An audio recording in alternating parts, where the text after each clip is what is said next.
Good morning बच्चों। आज हम लोग पढ़ेंगे मुतरादिफ और मुतज़ाद। ये आपके क़वायद का टॉपिक है, मुतरादिफ और मुतज़ाद। आपने इंग्लिश में इसको पढ़ा होगा एंटोनिम्स और सिनोनिम्स।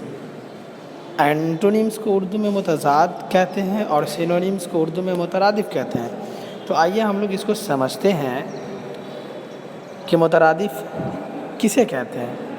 हम माना अल्फाज को मुतरादिफ कहते हैं, यानी एक जैसे माने वाले अल्फाज को मुतरादिफ लफ्ज़ कहते हैं। जैसे कहीं कहीं पे दो वर्ड लिखा रहेगा, दो लफ्ज़ रहेगा, लेकिन दोनों के जो माना होते हैं वो एक ही रहेगा।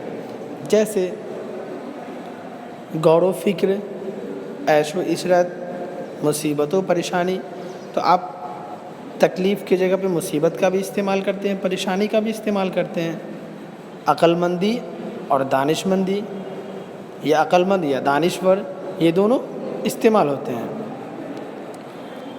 यानी एक जैसे माना देने वाले जो अल्फाज होंगे उसे आप मुतरादिफ कहेंगे। जैसे यहाँ पे कुछ वर्ड्स लिखा हुआ है, मुसीबत का परेशानी, सोच समझ, सूझ बूझ, गौर व फिक्र, ऐश व इशरत। उसके बाद है मुतज़ाद। मुतज़ाद का मतलब होता है उल्टा माना वाले अल्फाज को मुतज़ाद कहते हैं। ऐसा लफ्ज़ जो एक दूसरे के मुखालिफ माना देता हो, जिसको आप इंग्लिश में एंटोनिम्स पढ़ते हो, लोम और विलोम हिंदी में पढ़ते हो। तो जैसे दिन का उल्टा क्या होना चाहिए, तो जाहिर सी बात है आपको पता है कि दिन का उल्टा रात होगा। अगर आपसे कोई पूछेगा कि उजाला का उल्टा क्या होगा, तो उजाला का अंधेरा होगा। धूप का क्या होगा? तो इसी तरह से अगर आपसे कोई पूछे कि धूप का परछाई, या फिर इंसान का उल्टा क्या होगा, तो हैवान। ज़िंदगी का उल्टा क्या होगा, तो मौत होगा। आराम का उल्टा क्या होगा, तकलीफ़ होगा। इसी तरह से कोई पूछे कि सूरज का उल्टा क्या होता है बच्चों, तो सूरज का उल्टा चाँद। तो ये कुछ अल्फाज हैं जो आपको समझने के लिए मैं मिसाल के तौर पे लिखा हूँ, ताकि आप बातों को अच्छे तरीके से समझ जाओ। मुतज़ाद को ही ज़िद कहते हैं। ज़िद का मतलब ही होता है उल्टा, और ज़िद की जमा होती है अज़दाद। तो लेकिन यहाँ पे हमने मुतज़ाद ही लिखा है सिर्फ।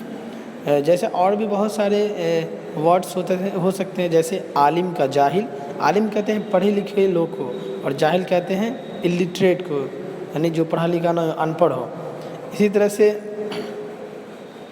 घर का क्या होगा, मैदान।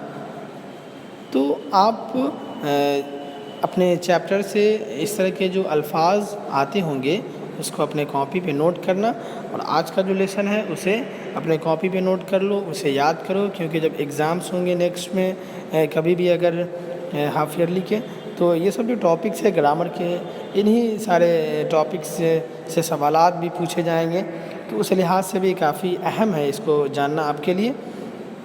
जब आप किसी भी लेसन को ख़त्म करते हो तो देखते हो कि उसमें एक्सरसाइज में मुतरादिफ लफ्ज़ आता होगा, मुतज़ाद लफ्ज़ लिखने को कहा जाता होगा। फिर इसी तरह से वाहिद और जमा है, तो मैं वाहिद और जमा बाद में डिस्कस करूँगा, लेकिन आज मुतज़ाद और मुतरादिफ के ऊपर ये वीडियो था। इसका मैं PDF शेयर कर रहा हूँ, उसे आप अपने कॉपी पे उसे देख करके नोट कर लो। शुक्रिया।